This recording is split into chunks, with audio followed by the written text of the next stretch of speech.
Newsfirst, Newsline with Faraz Shaukat Ali. And a very good evening to you and welcome to Newsline Live. We are broadcasting as we almost always do from the Newsfirst studios in Dawson Street in Colombo. My guest this evening needs no introduction. He is a household name. Everybody seems to know him, but everybody, it appears, hasn't voted for him. And his journey to Parliament has been fraught with yet another delay. Try as he may, Parliament seems to be an elusive matter for Mr. Azath Salley. Very good evening to you. Very good evening, Faraz. Mr. Salley, honestly, you've always wanted to represent the people and so on. You've been at this for years, really. You've served in the local council and so on. You've been deputy mayor. Provincial Council, Governor. Provincial Council, Governor. But that Parliament seems to be so elusive. Is it time that you took matters into your own hands? And would it have been better if you contested? A very good question, Faraz. A very good evening to everybody. Actually speaking, once Mr. Vikram Singh in 2015 told me that Kandy and Colombo, they'll be fielding only 2 Muslim candidates each, and that I will be accommodated on the national list and I should go around the country with him also. So I went to Jaffna and all with him and all that. Finally, when they got 13 national list seats, they even gave me a letter. I think the only national list candidate who would have got a letter from the party saying that I'll be accommodated on the national list. But nevertheless, they did not appoint. No, I never went to him or asked. But at the same time, after Sajid Premadasa was made the presidential candidate, we worked very much for him, tirelessly for him, and he went to the extent of telling me that to give my party for a candidate to contest the presidential. That was Namal Rajapaksa. So we Noah fielded a candidate at the presidential also, and we obtained 38,000 votes without any campaign, without any poster, without any advertisement, nothing. No Facebook? Nothing. Just Namal Rajapaksa was the Namal Rajapaksa is the lawyer. The lawyer. After which, parliamentary election, since we have learnt the lesson from the UNP, we decided to go it alone. And by that time, we had almost finalized 4 districts. And the people were really angry when I took the decision that we are not contesting, because Mr. Premadasa had spoken to a few important people, and the former governor, Ranjit Kirti Tenakon, and wanting to bring me and come to see me. So since he was calling me, I went and met him. And at that point, these are the things that are running in my mind all the time. He said, I'm son of Premadasa. Right? Azath, I'm son of Premadasa. And also, you were not only given a letter by Ranil Wickramasinghe, but you were not given when they had 3 opportunities to appoint people after the appointment of the 13 also, when the vacancies arose. Also Mr. Wickramasinghe did not do it. 3 times you were left alone. But take my word, this is what he told me, the same words I'm telling you, taking you to Parliament is my responsibility. Right. So I did not go to any other extent, believing that he is the son of Premadasa. Right. I did not go to any argument. My party was insisting we must meet them, negotiate with them, go for an agreement, all that. I never said, I said no, just leave it, because I am very close with the family. The family is genuinely towards me, and also Mr. Premadasa will not let me down. Even now I feel that knowing that he has made a mistake, he has made a mistake. In the 7 appointments, he has made the mistake and he will correct it. I am still confident that he will do the correction, because this is a parliament that I should be there. Course correction at some point. Yes. So, but Mr. Salley, you've explained all that. You've been let down, and for whatever reason, Mr. Premadasa hasn't been able to do what he would have liked to have done. Be all that as it may, is it time for you to continue in politics, or is it time for you to enter perhaps the field of commercialdom? Actually, Faraz, since I have been involved with the people, the masses, and they don't leave me just like that. If you come to my office, you can see every day there is some people coming from around the country for something, and I do whatever I can do. I will continue to do so. For me, politics is not everything, because my social service is my line of working, and I do a lot of social work. I go around the country, help people. Even with this coronavirus, the people never expected me to come to their places and help, but we did it, you know. We help people in every field. And now that things have come, my party has taken a decision that enough is enough, and that we are not going in alliance with anybody at the forthcoming provincial council. Right. So we are now in the verge of appointing our organizers, calling for candidates. We will be going with a TV advertisement, a newspaper advertisement is going to come up. And what's the theme going to be? Next week. See what we need. Now see, for us, in 1965, Mr. Bandaranaike went with a slogan, the single only slogan. He got a 2/3. But the same people who brought him to power killed him. Right? After that, in 1977, we saw J.R. Javandar getting the same 2/3. That is where they stoned the judges' houses also. So much of power should not be given to anybody. Third in the country's history is the present Rajapaksa regiment that has come to power with another 2/3 majority. This is not going to last long. My political thinking. But I saw a very educative lawyer who has become a minister of justice saying that the Rajapaksas will continue for 30 years. I don't know from where he made his calculation, on what calculation. But still, what's the point he's trying to make? He's trying to make that the Rajapaksas have come to power, right? And now that they have come to power, that they will last for 30 years. So I don't know whether Sri Lankan lifespan has been increased to 130 years. I don't know if the lawyer thinks that it is their lifespan has been increased to 130 years. Then of course yes, they will be there for 30 years. But nevertheless, my thinking is it's difficult for them to even move for 6 months, because you know the climatic condition today. You know the state of the economy today. All imports have been banned. Even materials that needs for companies cannot be bought in. That is the state of affairs in the country. So a state of affairs like this, and with the 2/3 trying to amend the constitution, right? Can I speak in their defense, because you're saying the opposite? Can I ask you this? They've only just begun. See, they began not now for us. They were in power for 25 years. They came to power in 1994, and still 2014 they were in power. Like Chandrika's 2 terms and Mahinda's 2 terms, right? And 3rd term he went, he lost. So life's the memory of Sri Lankans are very short, right? Yes, but now at the moment, currently, you have the people of Sri Lanka have spoken pretty loudly. They've given them a virtual 2/3. They have the president from the same side, and so now, in your role of spreading equity and all over the country, what's your theme going to be at the provincial election? See, our theme is going to be a national. We are a national party, not a communal party. Right. That's the most important thing that I want to stress here. Because when Mr. Ashraf had this party, it was known, the Sri Lanka Muslim Congress was known as a communal party. Then only most of the monks who met with Ashraf said, sir, we also want to join you. We also want to work with you. Such a human being you are, such a person who working for all the communities. See, I mean, in the port, when he was... So are you going to model yourself after Mr. Ashraf's party? No, I'm not going to mold myself into anybody. But what I'm trying to say is, I have my own identity. What I'm trying to say is a leader who delivered for the people. Right. Now see, after that, the same party, Rauf Hakim became the minister. No? He couldn't deliver anything that Ashraf did. No. That was the failure of the party. No. Now see, from 11, it came down to 9. 9 came down to 7. Now it came down to 5. I think with your program, for us, I said, that leader wants to make the 7, 10, which will be 5. The other leader wants to make the 5, 7, that the 5, 7, it will come to 3. Exactly it happened. Right. SLMC got 5, ACMC got 3. So my prediction has come very clearly on those grounds. So that is because of communal politics.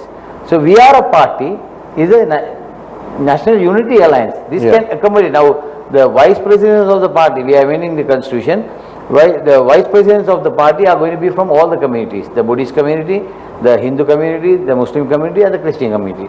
All four will be deputy leaders or vice presidents of the party.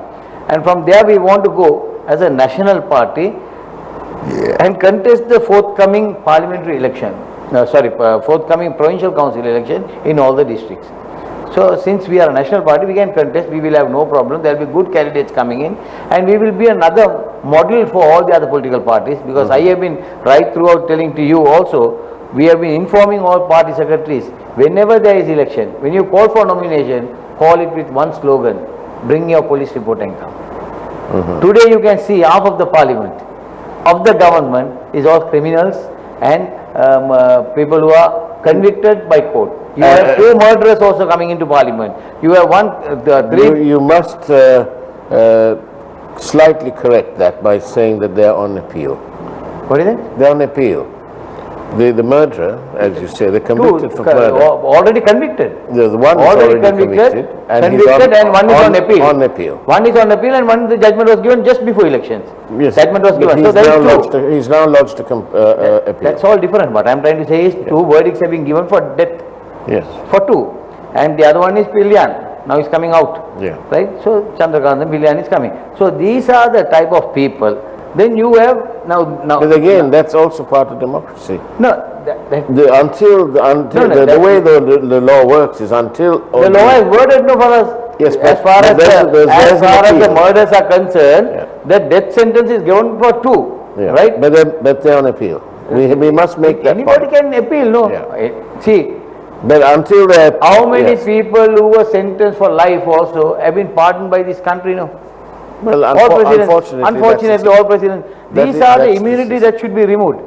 Not going to meddle with the 19th Amendment, right? 19th Amendments have some good ones, no? Yeah. Like the independent commission, like the right for information. So much of things are there. Then dual citizens can't contest. Why do you want a dual citizen to be a member of parliament in Sri Lanka? Why? Why you don't have Sri Lanka? That's a fair point. Yeah. So these type of things should are the basis of the 19th Amendment. That is how it came in. Right? Today, what is the commission that is functioning? After November, tell me, is the judiciary independent now? Will it be independent? Will the police commission, of course, every program of yours I said, I have no trust in the police commission because a list is sent, that's been appointed. There is no commission at all there. Right? Then you take the public service commission. Right? All these, we made it independent for them to be on their feet and do whatever they want for the benefit of the country, not to be called by somebody or somebody to give instructions. No way. That should never be done. Now then, on that note, we'll come back to that very interesting point. On that note, it's time to go for a short break. Don't tune away. After all, this is Newsline Live. Newsfirst, Newsline with Faraz Shaukat. And welcome back to Newsline Live. We're in conversation with Mr. Azath Salley. Now, Mr. Azath Salley, the people have spoken. They've got nearly 2/3. They've got president from the same side and so on. Obviously, the main thing in what needs to be done is fixing the economy. Is fixing the economy. Yeah. What is that the same thing? Are you going to be joining wider hands, but with your own party, to work towards fixing that economy? That's the most important thing. All communities can live, but for it to live, it must have a very strong country and a very good economy. That's the most important thing. Yeah. Here, political parties come and they completely ruin the economy, and then the business community is let alone. I mean, their advice is not taken. Whenever decisions are made, they don't consult anybody.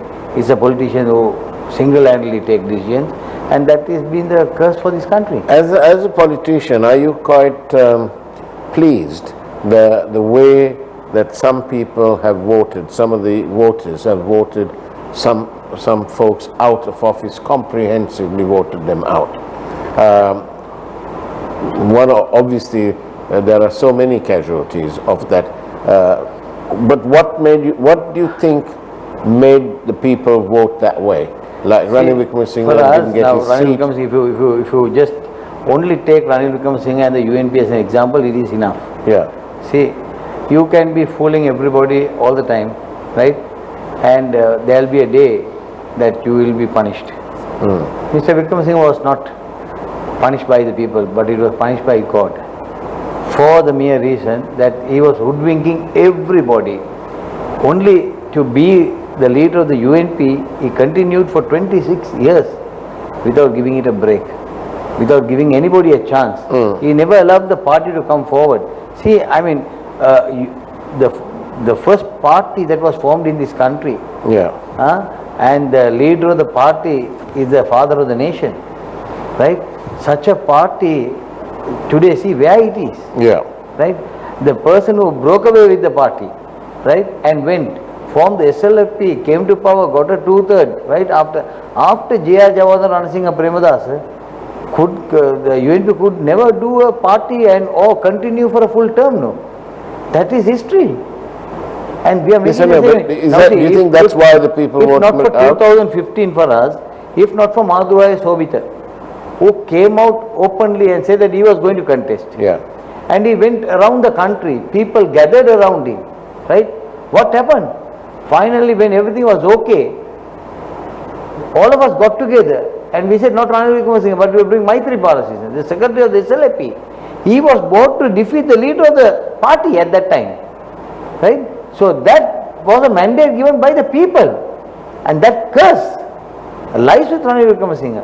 Now today they had a meeting on the 19th Amendment. They were talking how we will bring the civil society. I said, you have thought of the civil society only now.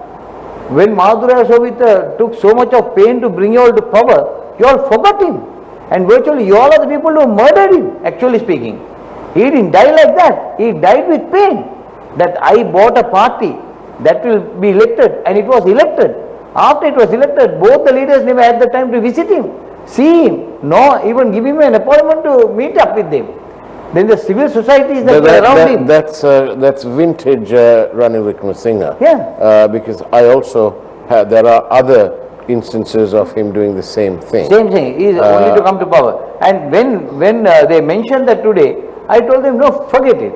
You all have done the damage to Madhuraya Sobhita, and now to go to his statue and start a campaign again, you are again trying to hoodwink him, right? This is not going to happen, because he is not going to give you the blessings, right? Because you all have not looked at it, not even for that 4.5 years, they never summoned a meeting even of the civil society and asked them, what is your problem? How can we take this forward? Because once you get elected with those people for us, you must have the link, whether you run for another election after 5 years or not. Still you must have the link and keep everybody happy, right? See what happens in the other side. Here it doesn't happen. Here only, this is the Karapincha party. They make use of you and then just throw you out like that. Right. That is what I told them today. Don't do this. At least keep it going, right? 19th Amendment, yes. What you need is first SJB leader Sajith Premadasa has to have a unity inside Parliament. Now you have the TNA, you have the Vigneshwaran group, then you have the JVP. All these parties must be brought together, and you have to give leadership there. Get them to come. Talk about the 19th Amendment, the process. You must only talk of 19 plus, not to destroy 19. Taking off 19 is totally wrong. If you explain that to the people, nobody is going to allow you to do it. If you go for a referendum also, the 19th Amendment will win. Why it will win? Because so much of good is there. Independent judiciary, independent attorney general department, independent media, everything is there. But once you allow this to happen, right, in that 4.5 years, no TV station was stoned, no TV station was stoned, except for Ranil Wickremesinghe throwing some crackers on your station. Except for that, nothing else happened for us. No other station was attacked, no other radio station was attacked, no other media person was killed, nothing. Top track record that was. So that is where the 19th Amendment. Well, we had the awful scenario where the serving Prime Minister of this country turned up in Parliament soon after the bond scam and made a statement in Parliament where he named various individuals in Parliament, which is hardly ever done in a civilized democracy and a mature democracy. But Mr. Wickremesinghe took it to a different level altogether. That's all he could do. Well, and that's all he could do, nothing else. But that didn't deter this network, Exactly. for example. That never deters your chairman. No, well, it doesn't deter this network. And but I want to point out that he's not all as sweet as well, Mr. Clean. I don't know, but he's certainly not democratic. But I wanted to make that point. Exactly. So this is the problem. So why do you think, what in your very, wide angle view, why do you think the people voted the way they did and gave the SJB, the SLPP, the majority that they got? That was nothing but the 21st bomb attack. They were only going on the context that the country is not safe. Yeah. See, at that time the president of the country was the Minister of Defence, Minister of Police, Interior. But even yourself, right? you were one of the first people to go and report on the activities of Mr. Zaran. And nothing appeared to have been done. See, that every secretary who was there as Defence Secretary is responsible, because everybody has been informed of the activities. Even police have given details. They have even gone to get a warrant to arrest him. All those things have happened. So, I simply can't understand why they did not do that at that time. But now, even now for us, they are still not finding who this mastermind is. Who are the people who helped Zaran is a big question. Even I told the Presidential Commission also, when people came on television and said that we funded Pottu Amani and we funded Zaran. So these are the people who must be questioned, not us. Because we are the people who came in on TV, and especially on TV, on your channel. It was telecast on news that they must be arrested. Right? They didn't do, even after we saying it. So who should be questioned at this point? Do you think there was a correct that 4.5 years for us, if the Yapalana government would have functioned properly, today it will be still in power and the Rajapaksas will be kept out. That 4.5 years, what did they do? Right? All inquiries were put down. Right? All people who robbed the country, some people's statements were recorded at the Speaker's house. That is the level of investigation that happened during that time. But now what happened? The present president was summoned, the former president has been summoned to the police division of the Presidential Commission. Ranil Wickramasinghe has been summoned, Mangala Samaraveera has been summoned, K.L. Ramukal has been summoned. Everybody is now summoned. They have to go before the CID. But in the Yapalana government, everybody went, the CID went to their houses and recorded statement. That is where, this is where they lost. That is where the curse came. Because the wrongdoers were prevented from taking into custody. Who was responsible was the leaders of the then government. This is where they went wrong. Last question, a quick yes or no. Do you think that you'd like to be the voice of the Muslim community? I would like to be the voice of everybody, not only the Muslim community. Wherever there is injustice, Azath Salley would love to be there.